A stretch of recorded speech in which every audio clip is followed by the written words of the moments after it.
Hola y bienvenidos a una nueva clase de legislación del sector público.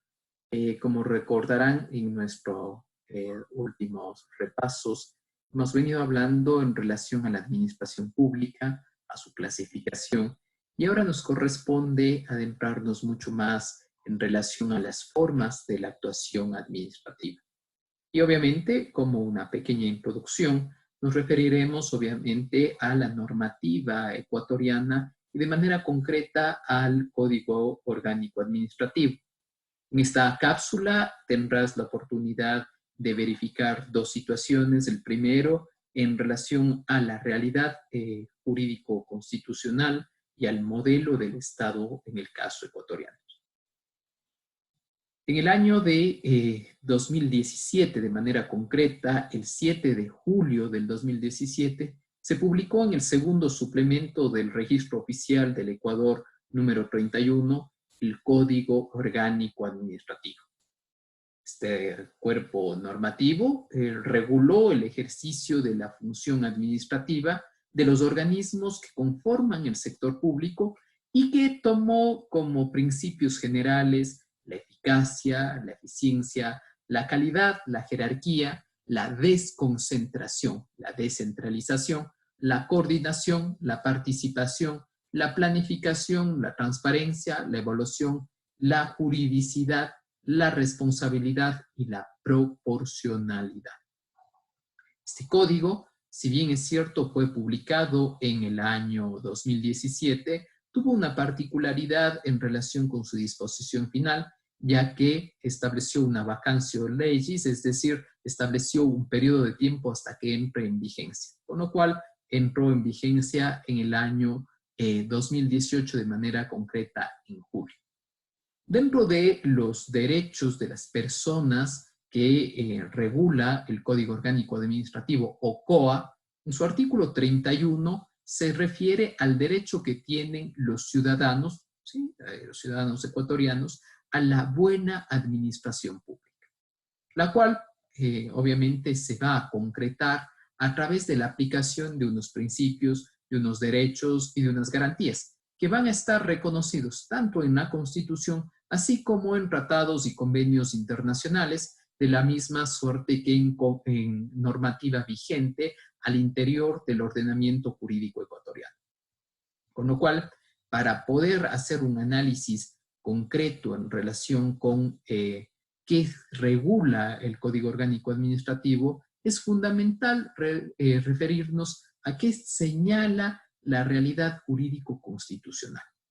Uno de los fenómenos que nosotros vamos a ver más arraigados en la realidad ecuatoriana ha sido que hemos tenido un exceso de elaboración normativa. Es decir, hemos caotizado al sistema jurídico con un sinnúmero de normas.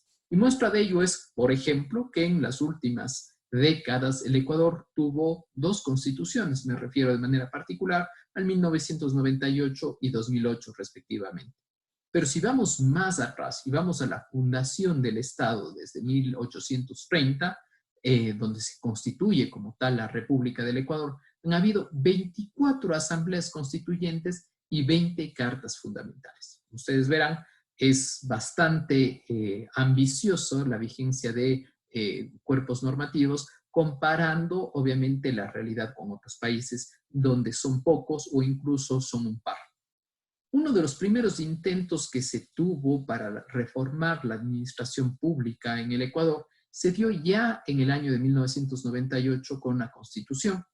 ¿Por qué? Porque al final del día fue un reflejo, si ustedes quieren, fue calificado por muchos doctrinarios como un reflejo de las élites políticas que estaban vigentes en ese tiempo. Tanto es así que se le acusó de tener una corriente, entre comillas, neoliberal, por estar asociado a políticas vigentes de centro derecha, en la cual, si ustedes quieren, el papel del Estado como tal dejó de ser vinculante y se emprendieron una serie de procesos de modernización, basados sobre todo en un concepto inglés que era el de New Public Management, más conocido como Nueva Gestión Pública, que permitió, entre otras cosas, privatizar bienes y servicios, aspectos relacionados en el ámbito laboral como la tercerización, la externalización de servicios y otros. Frente a ello, si ustedes quieren, se va a ver como una manera de antónimo la Constitución de Montecristi del año 2008. ¿Por qué? Porque va a presentar un reflejo contrapuesto totalmente de aquella visión económica y política. No solamente, y aquí es importante recalcar, no solamente desde el punto de vista jurídico, sino también desde la forma de entender al Estado. Pasando de uno liberal o neoliberal, como se lo quiera calificar anterior, a uno en teoría constitucional de derechos y justicia. Y obviamente el Estado como tal recuperó de forma clara y de manera muy amplia el rol que tenía de manera concreta en estas materias. Si nosotros vamos a hacer un análisis específico ya sobre el modelo del Estado como tal, hace falta comprender, por ejemplo, las formas de la actuación administrativa. ¿Por qué? Porque va a ser fundamental saber cuál es la actual construcción del Estado ecuatoriano, cómo define ese concepto de constitucional de derechos y justicia, social, democrático, soberano, independiente, unitario, intercultural, plurinacional y laico. Así como cómo vamos a llegar a comprender la forma de la república, mientras que el gobierno de manera particular, recuerden, es unitario, pero su administración va a ser descentralizada, lo cual ustedes tienen que saber que no es una consecuencia que se logró de la noche a la mañana. Al contrario, fue una lucha bastante grande que se dieron entre distintos sectores a nivel nacional, pasando primero de un centralismo muy fuerte en la capital de la República, después a inicios del siglo XX, después de la Revolución Liberal, con un modelo, si ustedes quieren, bicentralista entre Quito y Guayaquil, y obviamente esto fue una demanda y una construcción del pueblo.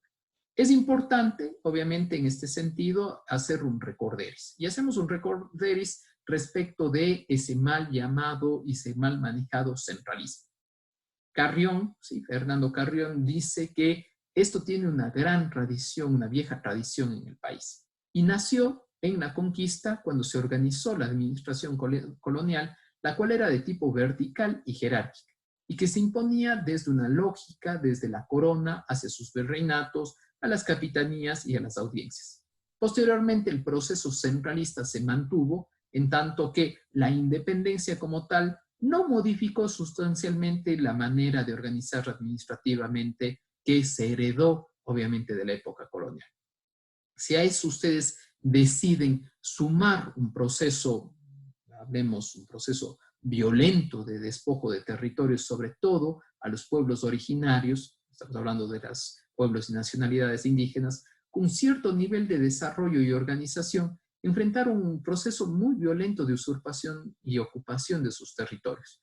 A raíz de eso, obviamente, se estableció una lógica espacial de colonización y que se expresaba en un poder en relación con los centros o las capitales, desde donde se gestionaban las distintas fases de acumulación, por ejemplo, de la minería, de las encomiendas, de las haciendas, y estas condiciones fueron suficientes o necesarias para el desarrollo de unos modelos que nosotros les vamos a llamar centralistas o, ya les decía, en inicios del siglo XX, bicentralistas, donde se podía desarrollar dadas estas condiciones y que ya el tamaño, por ejemplo, de las ciudades de la región dependía sobre todo de una serie de factores que iban de algunos temas básicos, obviamente, para la supervivencia. Me refiero, por ejemplo, al abastecimiento de fuentes de agua, productos en general, pasando por accesos de accesibilidad, topografía. Si ustedes revisan el texto de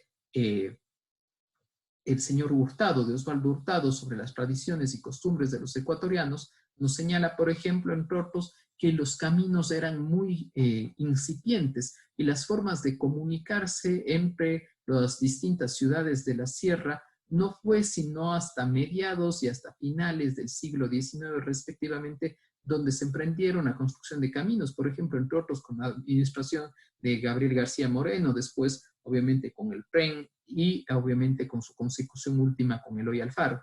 Pero esto hacía que, obviamente, había la posibilidad de contar también con servidumbre, es decir, gente de servicio, y sobre todo la posibilidad de desplazarse entre distintas ciudades era complicado, con lo cual se quedaban en grandes haciendas, en propiedades agrícolas, versus una situación totalmente alejada del centro poblado. De esta manera, el Ecuador se gobernó en ese momento con un Estado que nosotros podemos llamar de administración muy ineficiente, por rayos. Pese a que, si bien es cierto, es un territorio pequeño, no hablamos de más de 256.000 kilómetros cuadrados, que permitía, si ustedes quieren gobernar, manejar un criterio de poder estar el Estado presente en cada una de las partes del territorio. El problema que se dio es que no se manejó bajo un criterio de transferencia de competencias, sino al contrario de un Estado central a través de la cual el Ejecutivo, es decir, el presidente de la República, debía tener un control y debía estar presente en el manejo de todas y cada una de las actividades que se realizasen, ya sea en provincias o en los cantones en ese momento, ¿no? Estamos hablando a nivel regional. Si ustedes quieren, podemos utilizar un término de una especie de paranoia estatal por estar presente en todas las obras y en todos los servicios.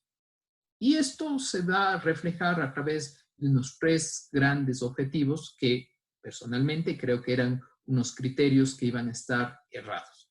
El primero, que era consolidar la noción de un Estado unitario y evitar de esta manera que un gobierno local, por ejemplo, preste mejor sus servicios y que pueda quedar en un momento con cierto temor que el Estado se puede escindir. Ejemplo, una ciudad, una provincia específica era muy eficiente en la prestación de sus servicios públicos y el gobierno central quedaba mal.